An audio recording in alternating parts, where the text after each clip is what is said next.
jangan ketawa kerana nanti saya ada fakta sini untuk membuktikan bagaimana pencapaian atlet kita memang terganggu. Malaysia makin mencekam, kasus penyerangan pemain bertambah. Merasa was-was, ini tanggapan Sadil Ramdhani. Ini tanggapan Menpora Malaysia. PSSI turut buka suara, ini katanya. Teror berlanjut, kini pemain Malaysia dan juga rekan setim Jordi Amat di klub JDT Syafiq Rahim mengalami penyerangan. Teror yang dialami pesepak bola Malaysia masih berlanjut. Kini, Syafiq Rahim yang menjadi korban penyerangan orang tak dikenal. Melansir The Star, pemain Johor Darul Takzim Syafiq Rahim, mengunggah foto mobilnya dirusak orang tak dikenal pada Selasa tanggal 7 Mei malam. Kaca belakang mobilnya pecah, dan sang pemain melapor ke kepolisian. Saya tak menyangka diserang di dekat pusat pelatihan JDT. Saat-saat seperti ini kita harus berhati-hati, tulis Syafiq Rahim di Instagram. Kepolisian Johor baru kini sedang mengusutnya. Sejauh ini, belum banyak keterangan bisa diberikan. Investigasi sedang dilakukan berdasarkan pasal 427 KUHP karena menyebabkan kerusakan, kata Askom OCPD Johor Bahru Selatan Raup Selamat. Keterangan polisi yang lebih rinci akan dikeluarkan setelah kami mendapat informasi lebih lanjut, tambahnya.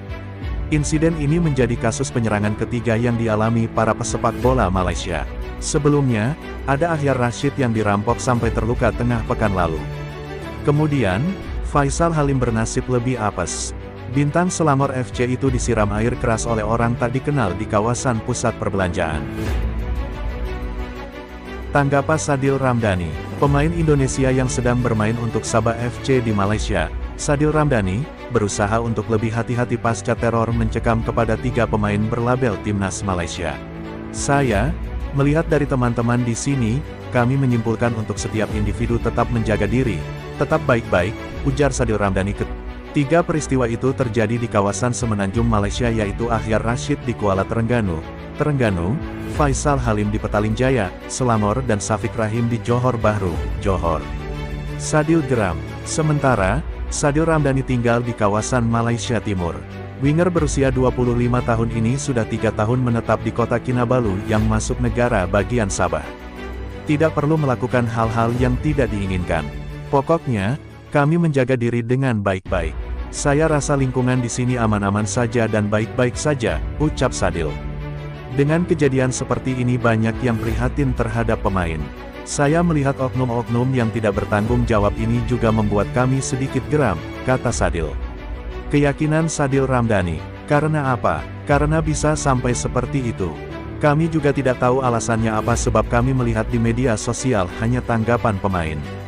Kenapa mereka sampai diperlakukan seperti itu? Saya merasa sedih, terang Sadil. Kalau saya, tetap seperti biasanya. Cuma, namanya jaga-jaga diri itu pasti ada. Cuma menurut saya, di sini aman-aman saja, tenang-tenang saja. Semoga tidak terjadi hal-hal seperti itu. Saya lebih menjaga diri dan tidak harus keluar kemana-mana. Cuma saya yakin, di sini akan tetap baik-baik saja, ucap pemain yang telah bergabung dengan Sabah FC sejak 2021 tersebut. Tanggapan Menpora Malaysia. Sementara itu, Menpora Malaysia Hannah Yeoh berharap polisi bisa mengetahui dan mengusut motif utama insiden yang menimpa Faisal. Hannah mengatakan pihaknya turut prihatin atas kejadian nahas yang menimpa pilar utama Selangor FC itu.